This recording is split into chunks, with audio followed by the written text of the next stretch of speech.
This is an NYY Sports Talk podcast, presented to you by Baseballism, a premium lifestyle apparel brand inspired by America's pastime. Baseballism is America's brand. Now batting for the New York Yankees, the shortstop, number 2.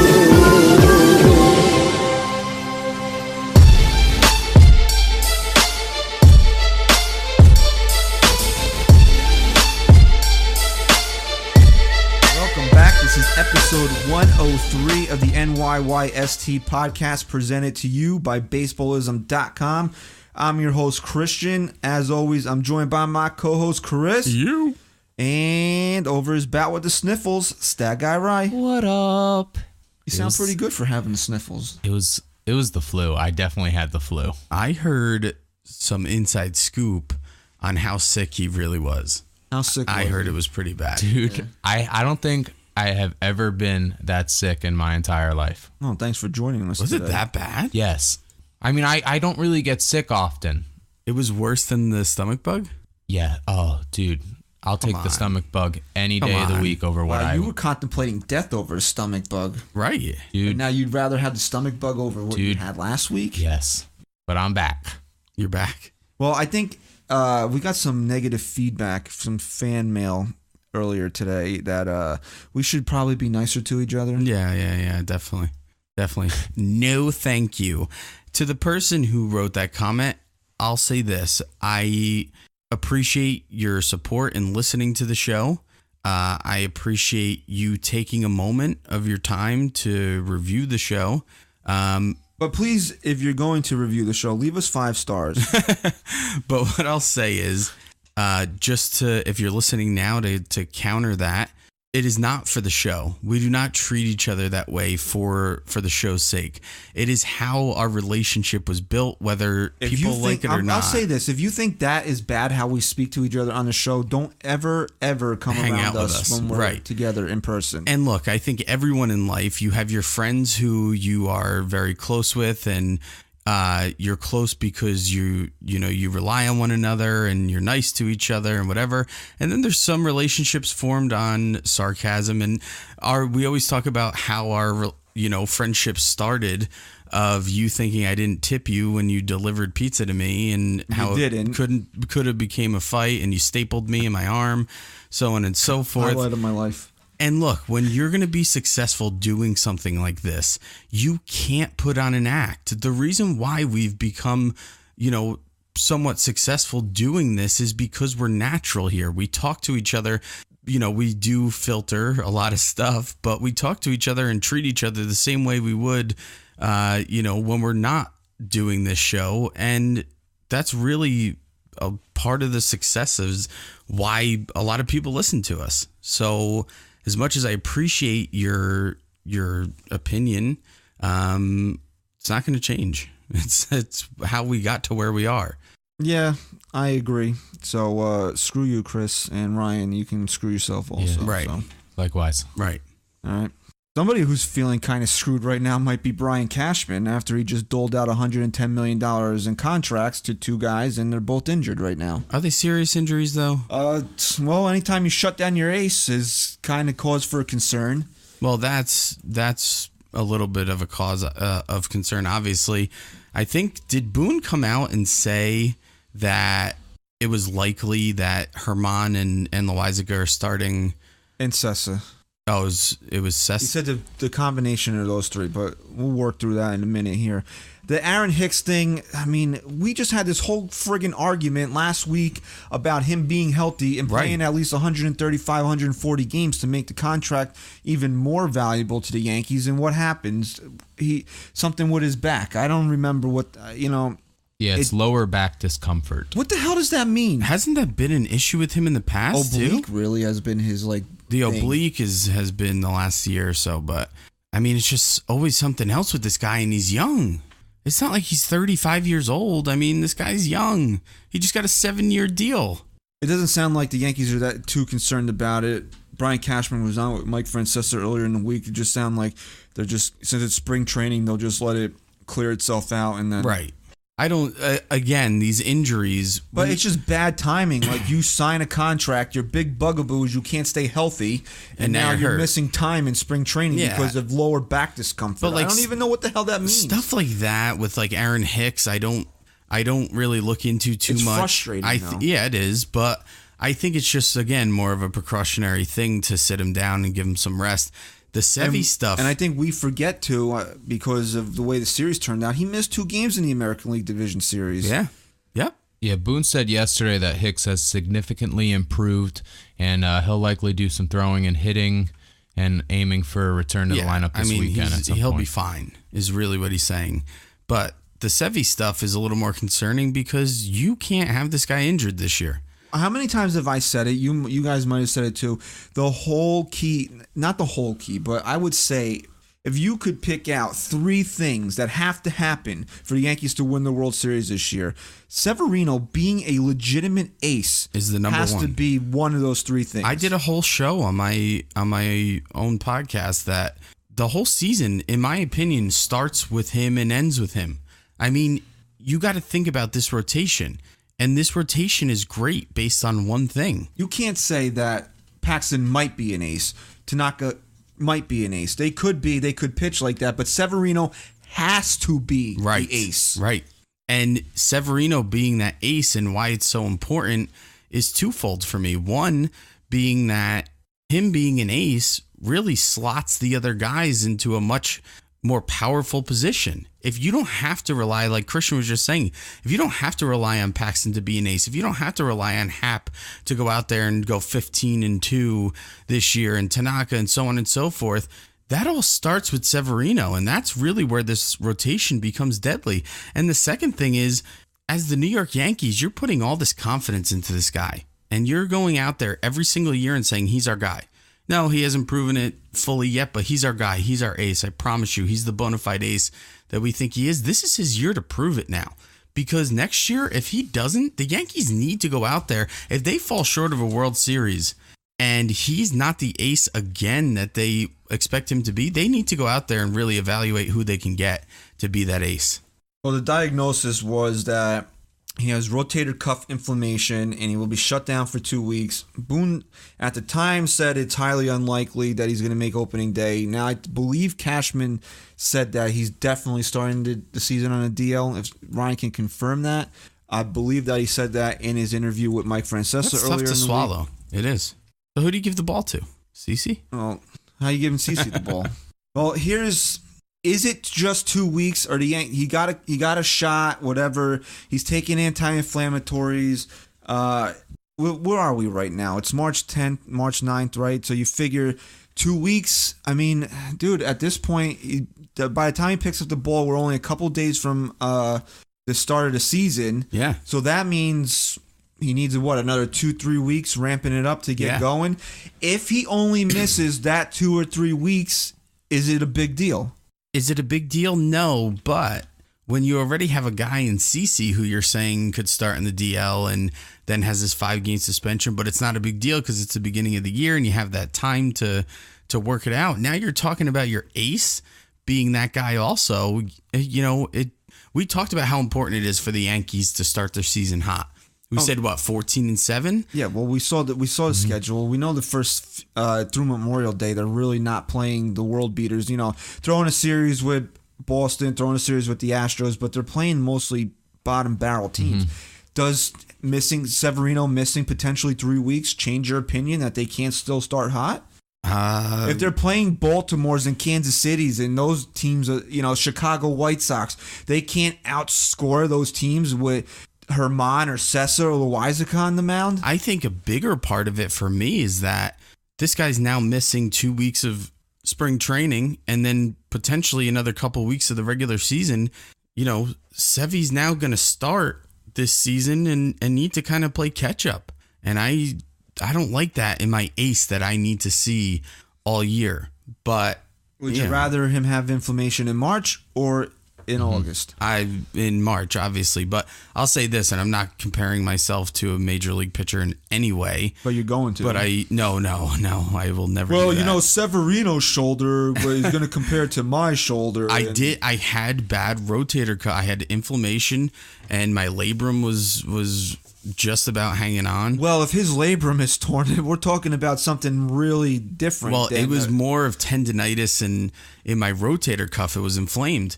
And I did get a cortisone shot, and it did help. But my shoulder was never the same. And again, I'm not comparing myself to a major league pitcher. The stress on his arm day in and day out is much greater, considering he throws 98. Mm-hmm. I mean, I threw 85 at the time, and then after this came back and threw 75.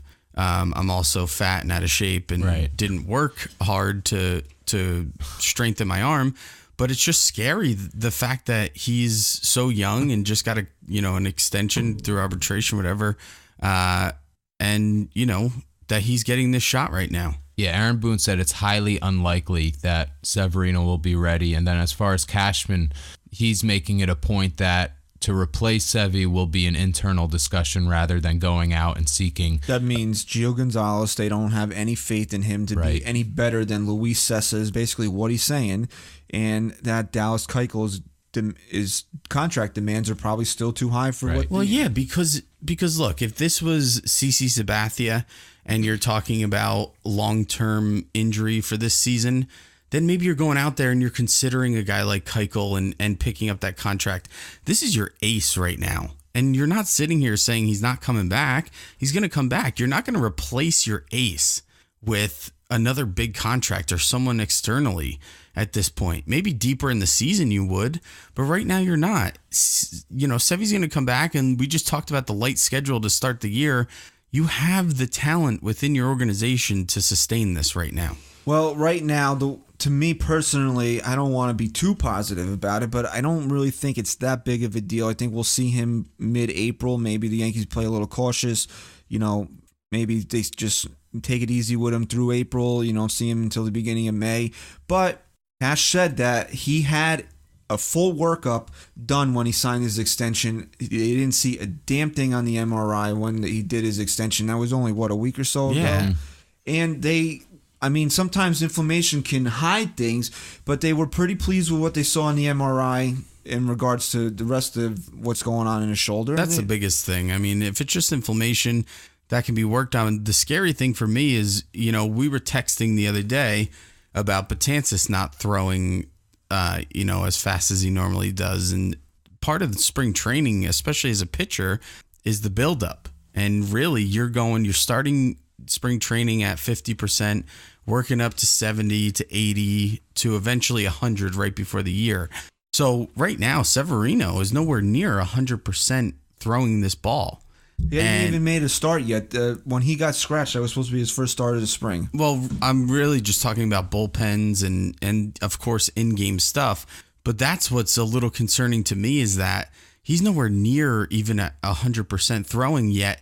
He's doing his bullpens, he's doing his, groundwork, whatever, and now his shoulder's inflamed. Well, you know how it is. Your first spring training started, what is that, 30, 35 pitches. Then they work you to 45, 50. Then you go to 65, 70. And then this way you're ready to throw 90 in a game. And look, spring training, and then, and then you're ready to go. You could talk to 100 different pitchers. Spring training is not about going out there and throwing 100 miles per hour. Your biggest goal in spring training is to work through your mechanics. Maybe you're working on a certain pitch, like a curveball, slider that you hadn't thrown much the year before. You're really just looking to work counts and to be accurate and throw strikes, and that's part of the buildup. So Sevy's not going out there and throwing a bullpen at 98 miles per hour. He's probably closer to 88 or 90, and now his shoulder's inflamed. So you hope that goes down. You hope it doesn't linger on all year, because I promise you this, if it's something that's not 100% taken care of, and he goes out there and he's trying to throw 100 miles per hour in a game, it's going to come right back. I don't care what kind of a shot he gets. It's going to come right back, and that's what's concerning to me. Well, the Yankees were pleased with the fact that he reported it right away. He was throwing his bullpen. before the game, and he felt it, and he threw one more pitch, and he was like, no, something's not right. So to the people that think that his down second half had to do with an injury, I don't think he was hiding anything last year. No, and half the battle is getting to it right away. And because if he was hiding something, that's something that they most likely would have found before they gave him that extension. Yeah, absolutely. And he also, his problem was more mental, it seemed, because he never really dropped in his velocity in the second half. Still 97, 98 most of the time. So, and half the battle is finding the injury right away and taking care of it. That's why a guy like Carl Pavano was so, I don't want to use the word hated, but he was hated. I mean, Mike Mussina, he made like 8 starts in 4 years. That's why I was hated. Yeah, but I'm talking about in the clubhouse. Mike Mussina talked about a time when he was in a car accident. Carl Pavano was in a car accident, didn't wear a seatbelt or something. I don't remember the whole story. I remember, but he was injured. He was injured, and he didn't tell anyone. And he just went out there and tried throwing again, and the Yankees got lit up. And I if I'm recalling the story correctly, Mussina took him and threw him up against his locker. He said, "You ever get injured like that again, you tell someone. You don't go out there and put this team at risk." And all that. And that's what Pavano did. He never spoke up, and that's why the guy was injured his whole entire career with the Yankees. You got to give Severino a little bit of credit in that sense, because pitcher's mentality, you just do not want. Of course, a guy like him too. He's considered the ace right now. He wants more than anyone to go out there this year and pitch. You don't think he knows people are talking bad about him? Yeah. They're saying, this guy's not an ace. Look how bad he sucked in the second half of the season. He started the 16-1 game. He didn't even know where the hell he was, showing up to the bullpen. He's got a lot to prove. And he gets the extension. You don't think this guy, Listen, as great as he's been, he still has a lot to prove to us, to the organization. And there's a lot riding on him. And for him to come out and be honest about this injury probably wasn't easy. So I don't think any of us were really too concerned when it was just CeCe, because that you can rework your rotation through the first couple weeks of the season where you don't even really need a fifth starter. So if you had to pull from NYYST, Herman, or Sessa maybe once in 3 weeks, it wasn't that big of a deal. Now you're guaranteeing yourself that one of those 3 guys has to make a start every 5th day, because now Sevy and CeCe are both missing the beginning of the season. And not to be negative Nancy here, but we also have a guy in Paxton who has a lot to prove health-wise. I mean, this is a guy who a lot of people have their doubts in him because of his injury history, and he's got a lot riding on his shoulders to stay healthy. Knock wood, but if we're 2 weeks into the season and he starts to feel shoulder pain or something freak injury happens with him that seems to be his history, now you got 3 guys down. And you got Tanaka, whose elbow has given him issues. And, he hasn't missed time because of that, though. No, I'm just saying it's just a lot. When you have a guy like CeCe down, it's one thing. But now that you have your ace, who has really been healthy since he's become this, number one guy. Yeah. And now he's down. So he's the guy who's never supposed to be hurt. He's the guy you never expected to be hurt. And now he is, so of course it's going to cause a little doubt. But a lot of it is just the Yankees being cautious too. Do you feel that the Yankees need to make a move? No, absolutely not.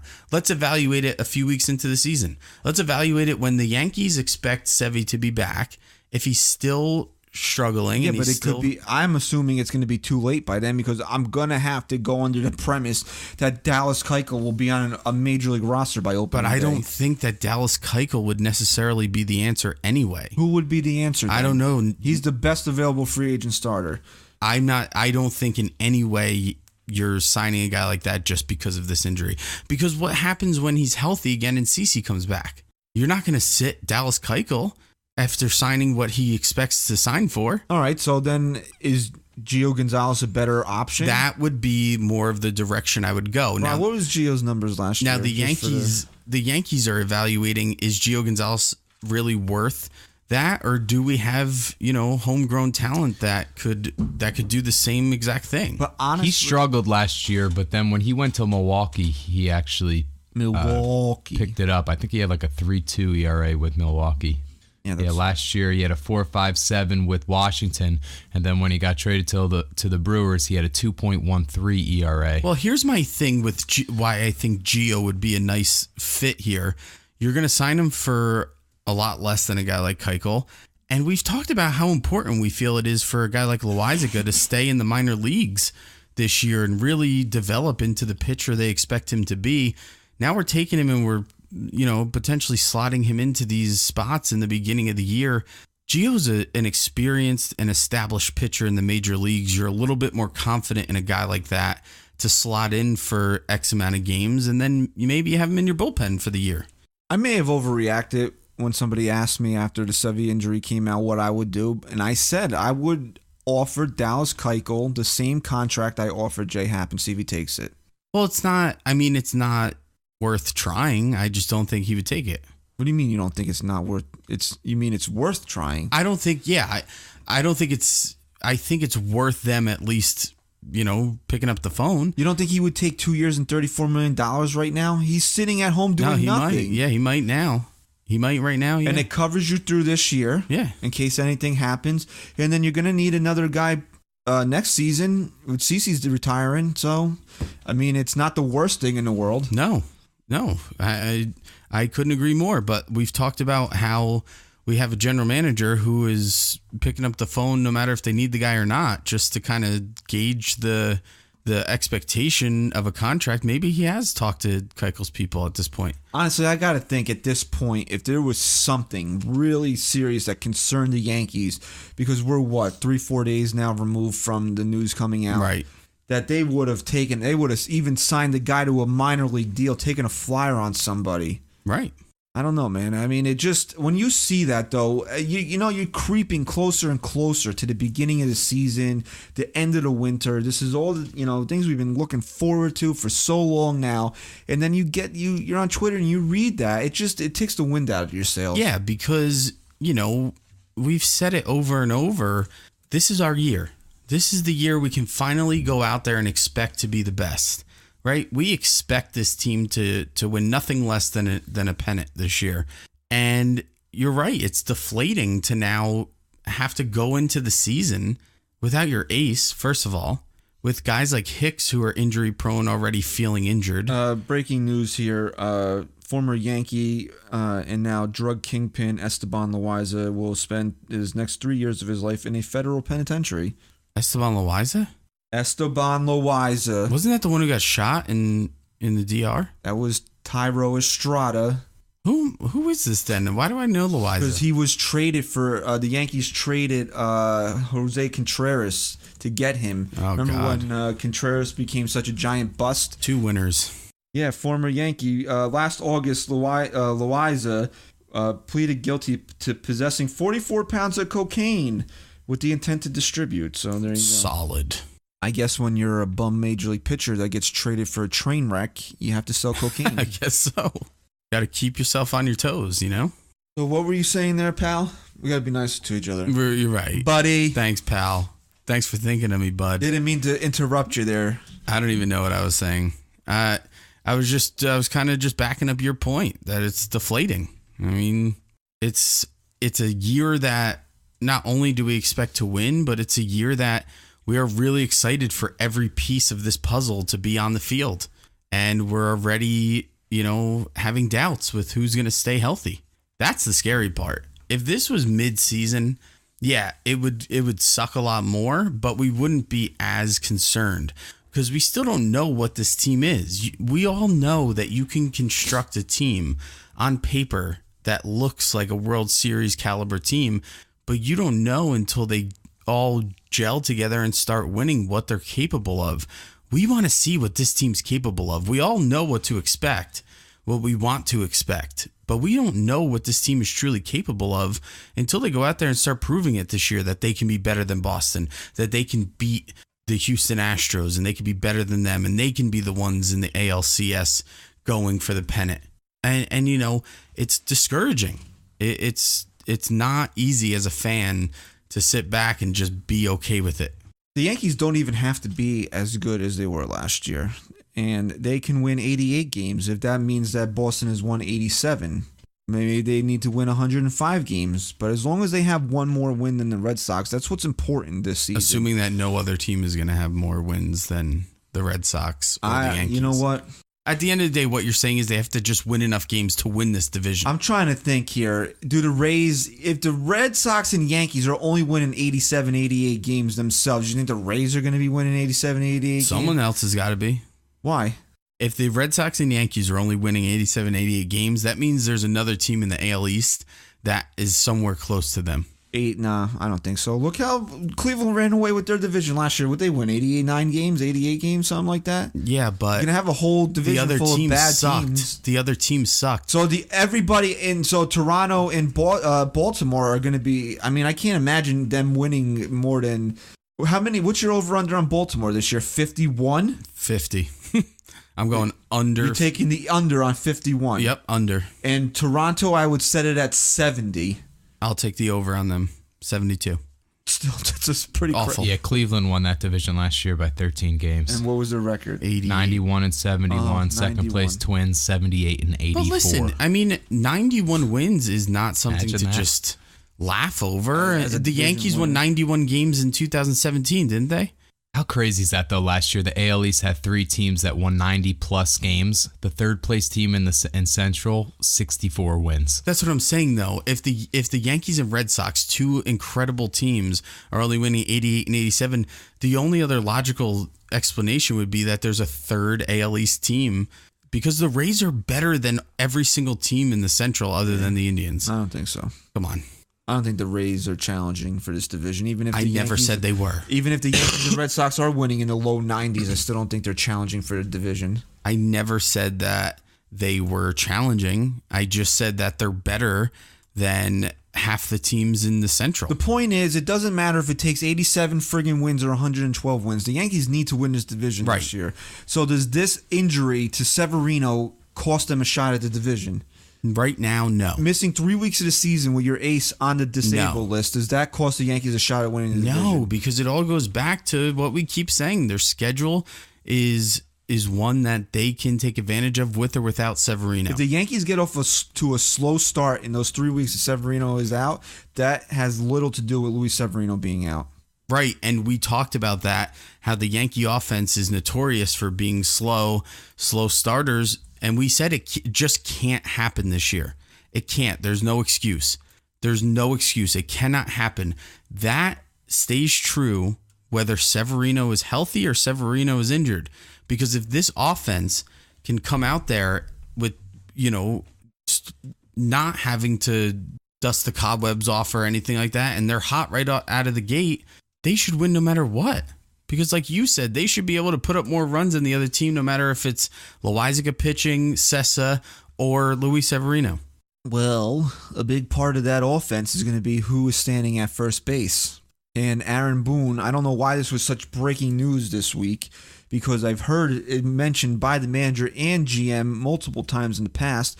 But I guess since got to have something to talk about, Boone said that they're not carrying 2 first basemen. They're going with a 13-man pitching staff, which means you can only have 3 reserves, which one of them is going to be Austin Romine, the other one's going to be DJ LeMahieu, and the other one is going to be a backup outfielder, which I guess we have to mention could be Jacoby Ellsbury, because he's going to return to the team around St. Patrick's Day, which is about another week from now. So whoop-de-friggin-do Jacoby Ellsbury, or this could get Ryan excited. Yeah. Tyler Wade has been mentioned as a possible outfield reserve in the Yankees. I think it's going to be Wade. That could be good for the Yankees because he brings a lot of versatility to the ball club. He does. And I guess where he does, swings left-handed. So yeah. But I ran a poll last night, and it's kind of overwhelming, as you would probably expect it. Which player... We've talked about this ad nauseum on this show. We brought this up in the past. The Yankees are not carrying 2 first basemen. One of these guys, Voit or Bird, are going to the minor leagues. Francesa speculated after talking to Cashman that if it's Bird that doesn't win the job, and they need a starting pitcher, he could be part of a package that could net you somebody decent. And he's hitting well in spring training again. Yeah. So, but... let's take a different approach to it. Who do you want to win the first baseman's job, Voit or Bird? That's a really loaded question for me because I know it's a loaded question. Here's what Not I for want. me. I want Greg Bird to be so good that I'm confident with him in this lineup because he's a lefty. But who do I just take, pulling everything aside, lefty, righty bullshit? Who do I just want to be here? Luke Voit. It's not even a question. Well, the fans voted 72% so far for Luke Voit with about 10 hours left to vote. I mean, for me, it is overwhelming because, again, we speculate on what kind of guy Greg Bird is and so on and so forth. But we know who Luke Voit is. And we know he's a guy who brings energy to this team. We know he's a guy who has the potential to be a nice power hitter and to come through in the clutch and to really just uplift this team. And he's a young guy and he's hungry. He wants to be here. In my mind, it is overwhelming. I do want Luke Voit, but strategically, I want it to be Greg Bird, if that makes sense. I'm kind of in the same boat with you. I want the Yankees to have a left-handed power presence in their lineup, especially with Didi Gregorius being injured. But, dude, how do you say no to Luke Voit? You can't. That's the problem. And, like, you know what's very odd to me? Maybe it's just like we're brainwashed by the Yankees at this point because of all the analytics and the importance of lefty-righty matchups and all this. Don't you feel like us as fans and doing this show have put so much behind the fact that the Yankees don't have a lefty power hitter, yet the Yankees don't seem that concerned with it? That's what Francesa said after interviewing Cashman. He said the Yankees don't seem to care about not having that lefty power in So the maybe lineup. we shouldn't care. And if that's the case, if I'm not going to care about it, then it's Luke Voit day in and day out. Look, I said this on my show earlier this week, and we'll get into something else that I mentioned on my show to wrap up because I'm going to blow my friggin' stack in about 15 minutes. So stay tuned. Luke Voit is that dude. He's the dude. Like, I mean, he's the ultimate. He's like that bro. Like that. He's your bro. Like you see him. He's got the swagger. He's got the confidence. You know, he's out there mashing home runs with the the unbuttoned jersey. The team goes friggin' nuts for him. Aaron Judge was very vocal about how Voit carried this team, and you're right, he's the guy. But here's my thing, right? The one thing in the back of my mind is like, we all love Luke Voit, just like you said. He's the guy. He's the one who came up here and mashed the ball. Don't you have like some type of you just kind of relate him to a guy like Tyler Austin, who came up and for like 3 weeks was on fire. Tyler Austin and everyone wishes he no. had Listen, had the same, and everyone was like, "Oh, he's the guy. He should be our first baseman." And then what happened? He got too much playing time, and all of a sudden he was a bum again. Tyler Austin never got this type of run. Do you think though that Luke Voit is just that's it? He's great. I mean, it could still happen that he comes back and he's a bust more than he is anything else. Oh, I guess that's probably why the Yankees don't end up trading Greg Bird and they keep him around in the minor leagues. That's what I was saying last episode. But again, what are you going to get out of if Greg Bird is having this type of spring that he's having right now? He's batting over 360, I think. The last but it's worth the risk. It's worth keeping him around because there's no one telling you can't throw him in your minor leagues. And I disagree, though. I think that even if Voit gets the job and then he is terrible, that they don't really need Bird because you have DJ LeMahieu that you can just make your first baseman if need be. I mean, if that's really their intention. Because Boone did say, he said DJ LeMahieu will play 2 days a week at second base when Tulo's off, 1 day at second when Glaber's off, 1 day at third when Andujar's off for DHing versus a lefty. He's a big part of this team. And you almost got the impression that, at least through the first few weeks of the season, at Tulowitzki's not playing back-to-back days. That's what I got. It does seem. That's what like I got out of what Cashman was telling Francesa. Maybe that's how they're going to get the most out of him and keep him healthy. But they have the ability to do that and still be a very good competitive team in infield. I read Aaron Judge gave an interview on Reddit this week. And just this line is reminding me of just Voit. He says, most people don't realize, but the clubhouse is such a huge part of the game. You need that aspect to be successful and be a great team. All of the best teams have it. Oh, okay. That's and Luke funny. Voit is the epitome of that. Right. And it's funny you brought that up because we've knocked so many fans all the time who say, oh, clubhouse chemistry is bullshit and leaders and veteran presence is bullshit. No, it's not. Anyone saying that has never played on a competitive baseball team, doesn't know the effect of having good team chemistry and going out there and wanting to win, not just for your manager or for the organization or for the fans, but wanting to win for one another and picking each other up and making sure that, you know, you get the best out of not only yourself, but the guys around you. That is an extremely important aspect of baseball in any level. It really in any level. And you know what? It starts from the manager down. It really does. Well, this is how I'm going to kind of counter my own argument here about Luke Voit, is that we ripped fans that were upset over Ronald Torreyes going because he was like the spark plug and the team loved him, and that's kind of part of the reason why I want Voit to stay around, is because of the energy that he brings to the clubhouse. But how I'm going to make my own point is that Ronald Torreyes is a friggin' singles hitter, utility guy, right? Whereas Luke Voit, we don't know, but we've seen the power that the guy can hit 35 home runs in a season. Ronald Torreyes wasn't batting cleanup in the American League Division Series, right? So yeah, I mean, you know. What is the reaction of the team going to be if Greg Bird makes a team? Okay. Whereas if Voit makes a team, yeah, fucking Voit, yeah, right, yeah. And there's probably going to be a lot of pissed off fans if it's Greg Bird, but you don't blame them, right? I mean, Rye, you're going to be optimistic and hope that he can be successful, but you're going to be a little ticked off if it's not Voit. Oh, yeah. I think all of us are going to be, because we think he just deserves it at this point. Because if Greg Bird makes his team over Luke Voit, it's simply for the fact that they want to be right about him. And they want him to fill into this lineup as a left-handed power hitter. Whereas if Voit makes his team, it's because he's actually gone out there and over a decent period of time proven to us that he can be a great first baseman, where Greg Bird really has never given that to us outside of a big home run in the playoffs. When has Greg Bird gone out there and gone 3-4 weeks of just being like, holy shit, this guy is... When he came up in 2015, he didn't hit 11 home runs, and how many ever at bats that he had. He did have a good, when they called him up in 2015, he did not as spectacular as what Voit did, but... I mean, he did have that short window of...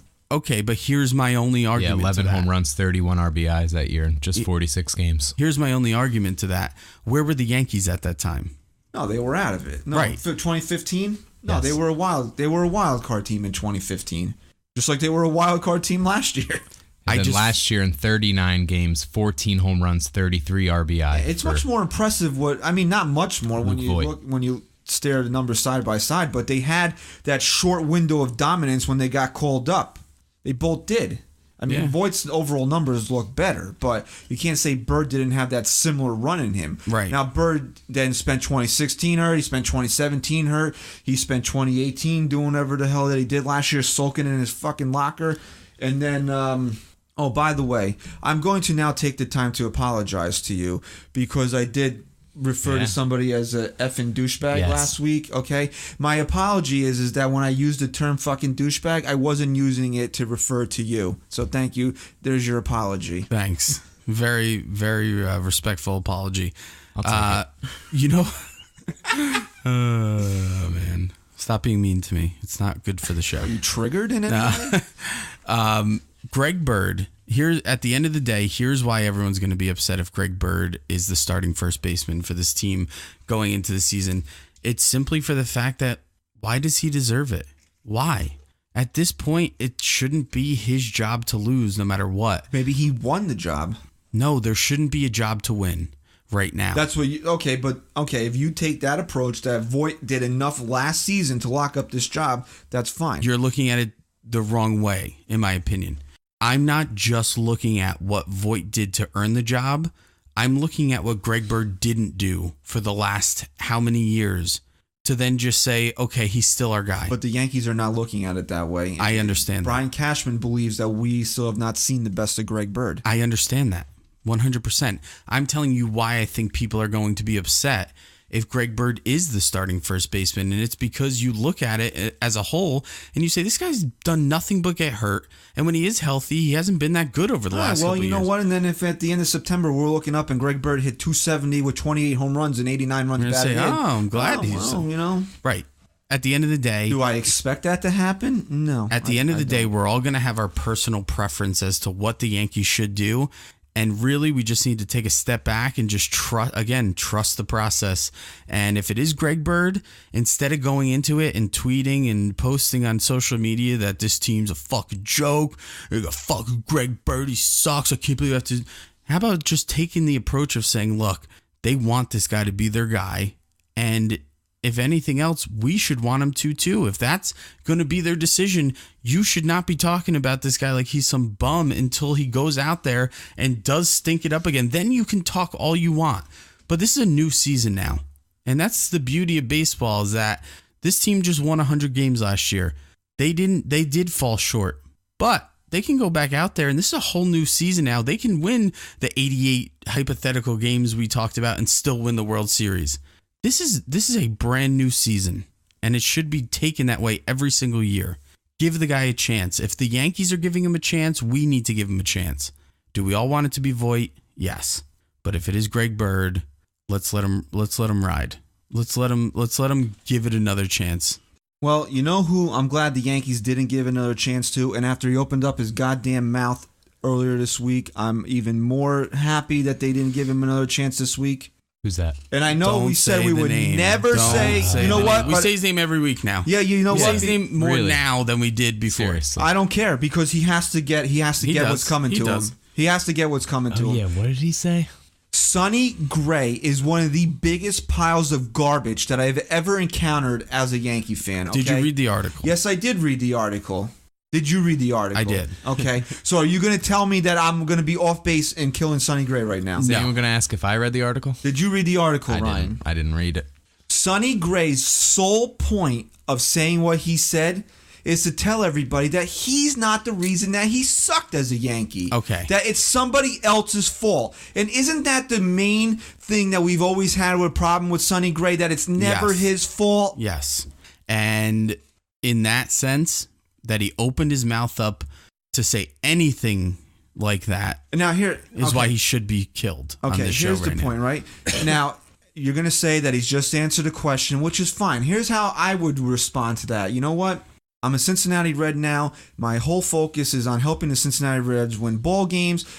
Obviously, it didn't work out in New York, but that's the past. I want to focus on being the 100%. Best Cincinnati Red that I can be. 100%. Not saying that the Yankees made me throw sliders and it's a bad pitch for me and I can't control my slider and blah, blah, blah. First of all, I don't know if Ryan can verify this or not, but I read somewhere, I believe it was the last 2 or last 3 seasons that he was in Oakland, he threw 14.9% sliders. In his time with the Yankees, he threw 15.1% sliders. Yes. So it's not even that big of a jump, especially for a team that focuses on throwing sliders. And you know what?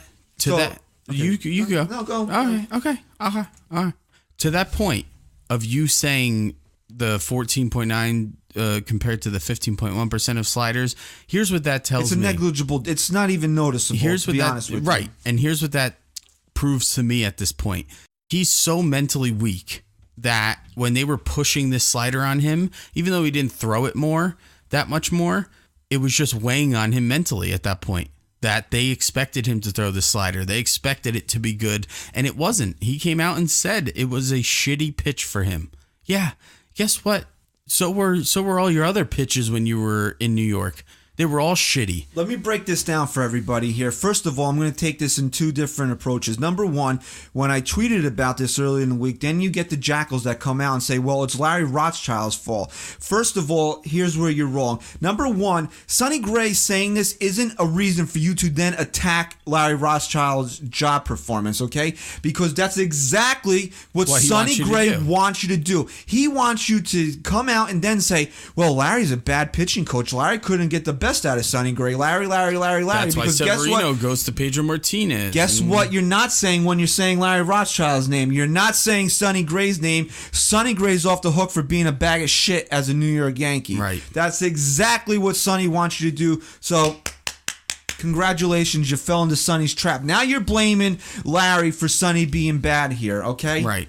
It's just such a joke. It should have never, ever been discussed. And here's Sonny Gray now saying, I didn't throw as many curveballs And that's when it started to morph and lose its shape. And then here in this article from CBS Sports, it says pitch tracking data disagrees. It said Gray did throw more curveballs and roughly the same amount of sliders as he did in the past. Right. So he doesn't even know what he's friggin' talking about. No, he's it's all out mental. Here running his mouth about things, and he doesn't even have. It's all mental. He doesn't even have anything factual to back it up, because in this article that's on CBSSports.com is disproving everything that he had to say about it. Let me bring it to you in this way, because we like to use a lot of analogies of being married men. Right? Yup. I'll use this analogy to you. You ever get into a fight with your wife and she's like, you never just think of doing this and just being helpful, blah, blah, blah. And then you go, are you kidding me? Do you know all that I do every day and whatever? And then she'll say something like, well, what do you do? I mean, what's going? And then you just sit there and you go, can't really think of anything. Right? Like I can't think of what kind of point I'm trying to make, and I can't defend. That's exactly what Sonny Gray did just now. He tried to back himself up and say, well, I don't like to throw a lot of curveballs or sliders, but I did it for you, and that's all I focused on, and that's all I threw, and that's why I was unsuccessful, and blah, blah, blah. And then they went, well, how? Because here's the stats. And now he's sitting back and he's like, well, I thought so, because why? It's all mental. Well, it's all in his head. Quote here from Sonny He Gray. felt the pressure. And this is Sonny Gray. In my very last outing against the Red Sox, second to last game of the season in New York, okay, I threw 2 innings out of the pen. All I did was throw cutters, Gray said. I said, fuck them. All I'm going to do is throw cutters today. I just threw 94-mile-an-hour cutters, 6 up, 6 down, 4 punchies, and I thought I'll make the postseason roster, but I didn't. And then it goes on to say, Gray's memory is a little foggy because the game was in Boston, not in New York. Oh, my God. And in that outing, Gray faced 7 batters, allowed a hit in 2 innings, struck out 3, but pitch tracking data says he threw 0 cutters. Unreal. He's a mental mind. Just at the end of the day, man, Christian, you hit the nail on the head.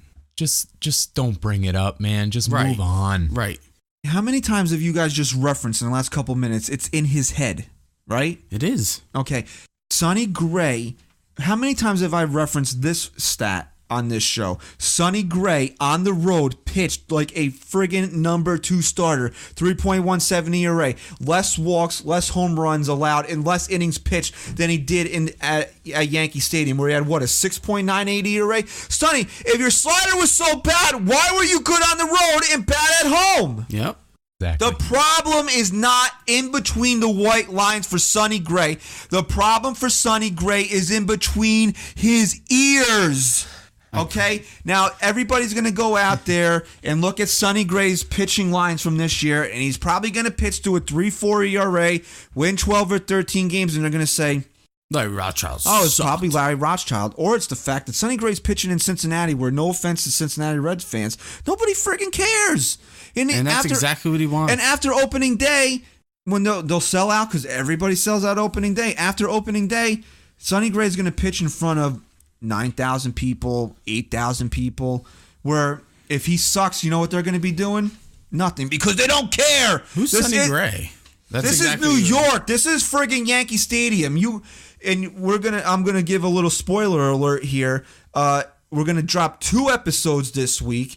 You're gonna hear this, episode 103, and then episode 104 is a special interview we did with former Major League All-Star Brett Boone, who obviously is the manager of the New York Yankees' brother, where Brett said that when you're in New York, you know, if you're not performing well, people are going to get on you. And you need to take this job and know that.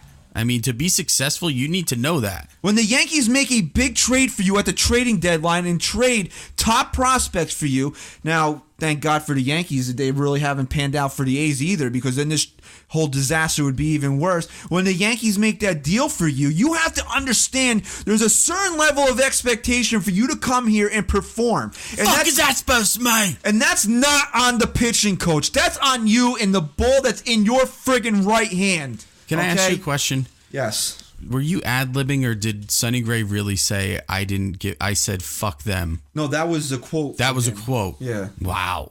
Can't even picture.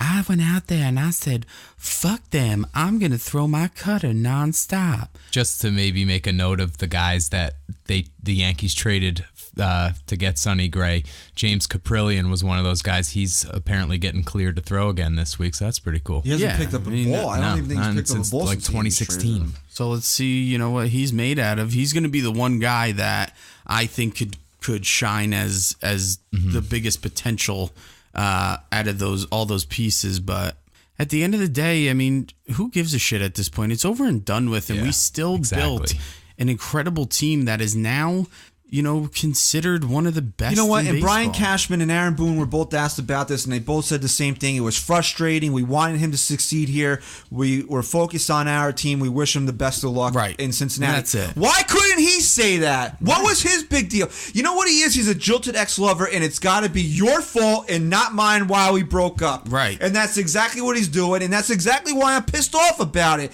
Because just shut the fuck up and pitch. That's it. You're not a Yankee anymore. You got out of there. Go enjoy your goddamn extension, pitching in obscurity and anonymity, which is exactly what you want, and just shut up about it. Nobody cares about you anymore. That's it.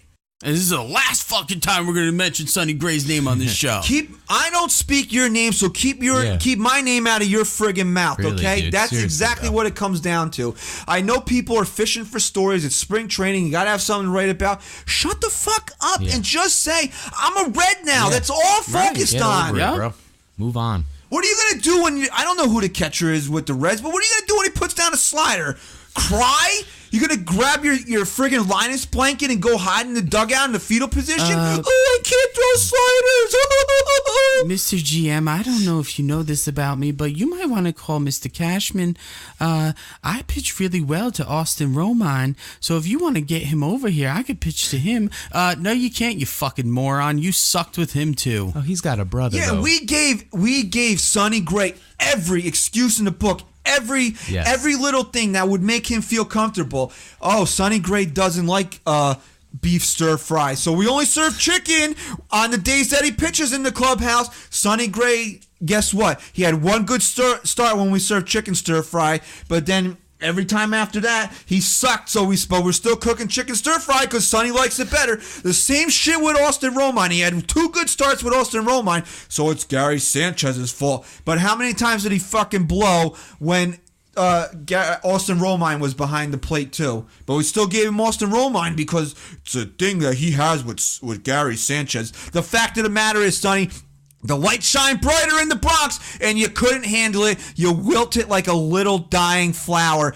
and now go enjoy your time in Cincinnati. I never want to hear the word Yankees out of your goddamn mouth again. You're a bum. You're a loser. I never, ever want to hear my name, my team's name, out of your stupid, pathetic mouth again, because I never want to have to say the word Sonny Gray back to back again, okay? Go fuck yourself. That's the end of the story. Goodbye. I like that. That was solid. Yeah, I like that a lot. I wish I could take your blood pressure right now. Oh, I almost had 3 panic attacks while I was ranting. I really wish I could. Like, I felt them coming on. On to better news. I don't want to talk about that jerk off anymore. You going to reveal the contest winner? Yes, we ran a contest on Twitter with our, our sponsors, Baseballism. Baseballism's giving out, just so everyone knows, they have the classic flagman is like their brand, their logo. It is Babe Ruth, so they do have an official licensing agreement with the Ruth family. And this is their first giveaways. They're going to be doing this all year with us with these giveaways. This was our first batch of them. We ran a little contest of a caption this with Bird and Voigt. Thought it'd be a little fun. And we picked out a winner. Oh, I love this one. It was a picture of, you picked out the picture. It was a picture of, it looked like Voigt was kind of giving Bird a look, kind of. Like he was like kind of smirking over his shoulder. As it looked like they were walking to the field one day. Yeah, if you go to our Twitter at NYYST Talk, you'll see it. I think I have it pinned right now. So we asked for the best caption, and I fell in love with it as soon as I saw it, and no one was able to beat it. And the winner here is Brad Sullivan at Coach Sully 62. And this is obviously coming from the point of view of Luke Voigt. He says, "Dude, Fantasy camp is over. You have to leave. Oh, wait, it's you, Greg. So, what was the handle again? Coach Sully 62. Coach Sully 62. Reach out to us, DM us when you listen to this and claim your prize. Again, We'll make a meme out of it later on in the week. Yes, this giveaway was brought to you by Baseballism. Check them out at baseballism.com. I hope nobody Sonny Gray's family works for Baseballism because we're probably going to lose them as a sponsor. Oh, absolutely, 100%. But then again, do you think Sonny Gray's family knows what a piece of shit that he is? Oh, absolutely, 100%. I think we'll be safe. I think we'll be all right.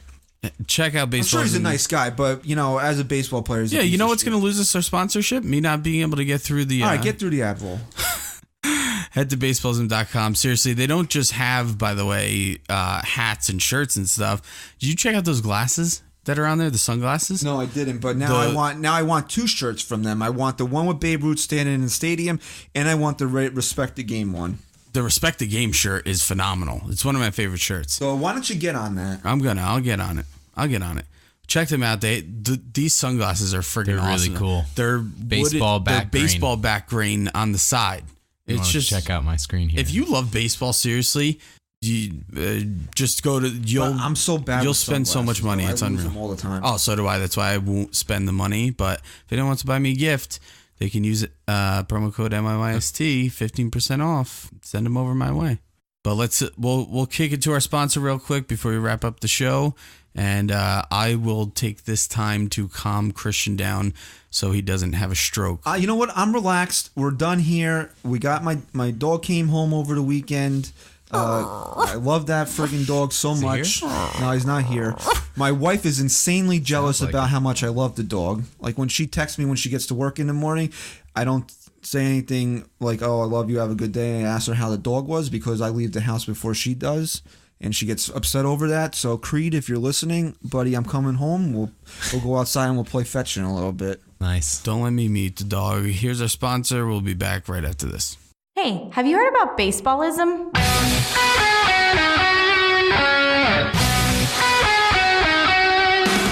A premium lifestyle apparel brand focusing on the class, tradition, and history of baseball. You can find everything from accessories such as phone cases and watches to your next favorite baseball tee. Whether you're a player or just a fan of the game, Baseballism has something for everyone. They also have multiple stores, including one in Cooperstown, home of the Baseball Hall of Fame. Hop online to baseballism.com and check out all they have to offer. Just be sure to use promo code NYYST at checkout for 15% off your entire order. Baseballism, a brand built for love of the game.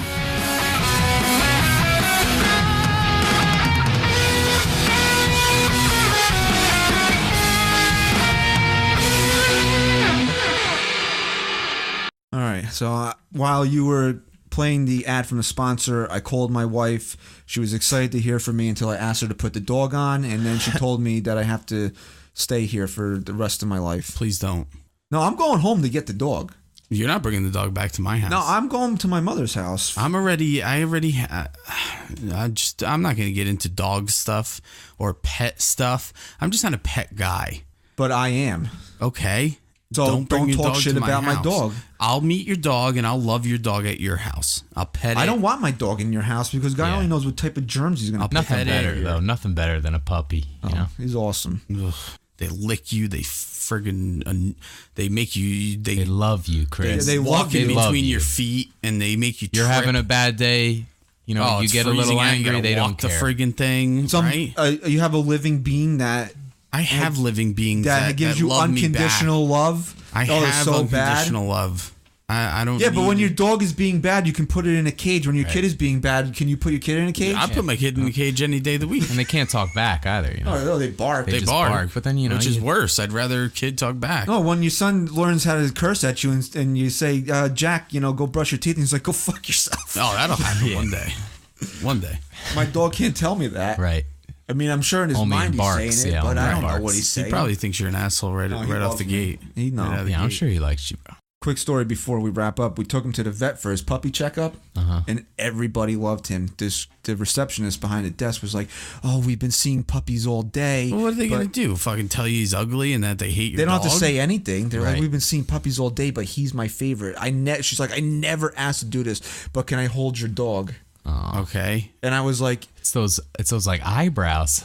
"Yeah." And These I was guys like, are really "Listen," I was cool. like, I said to my wife, "If we ever get divorced, I'm taking the dog because he's a panty dropper." It's like having a kid, man. You could be as ugly as you are and have that dog. And Chris, that was forget too it. mean. You're right. That was too. Well, mean. you're right. That You're was right. too mean. Take that back. You're right. So you're sorry. I'm sorry. We'll get a 2-star review this week. I'm sorry, pal. All right.